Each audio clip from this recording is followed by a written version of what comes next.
My relationship with my father returned to what it had been before that time. Nothing. For the next 15 years, we were estranged, a period of time in which the original feelings of abandonment, confusion, disappointment, and anger reemerged. I was not paralyzed by my father's absence. I went on with my life. But I was, in a way, haunted by it. I served in the Army for 4 years and then became a student at Howard University. A year after graduating from Howard, I attended Duke University School of Divinity. Both of my children, Aman and Jordan, were born during that time.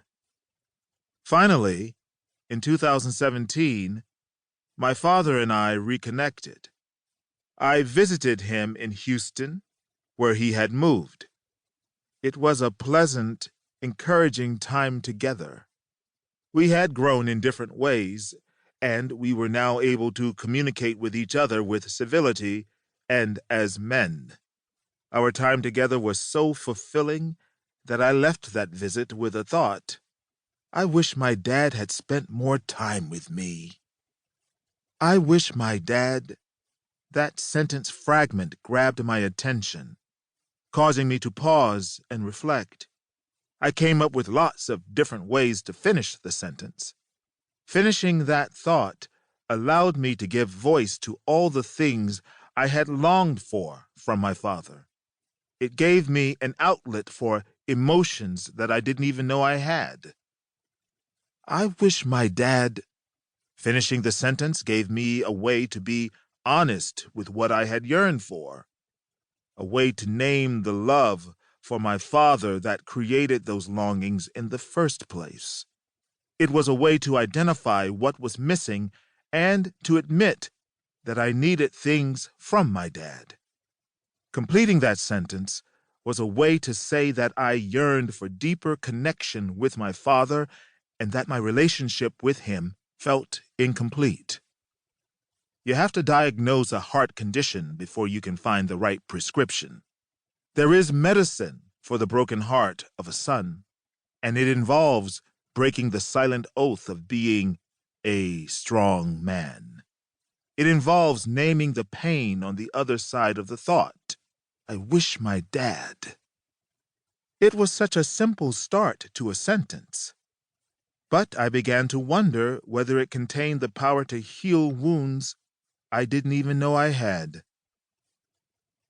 The sentence that changes everything. Was I the only man with unfinished business with his dad? Was I the only one who had a broken or sometimes non-existent relationship with his father? I couldn't be alone in this, I thought. Census data shows that of the 120 million men in the United States, about 60% of us are fathers to biological, step, or adopted children. That's a lot of dads. Perhaps other men's wishes about their fathers were not totally unfilled. Or perhaps their wish list was even more extensive than mine. What if my father had been around when I was growing up? What if he had been the kind of father I needed, giving me guidance and affection? Surely his impact on me would have made me a more emotionally sound person. Surely I would have become a better father myself. Men are equipped to move on, lower our heads, and do what's necessary to survive, and maybe even thrive. Or so we think. But the absence or shortcomings of a father in our lives is always there, playing a role in who we become.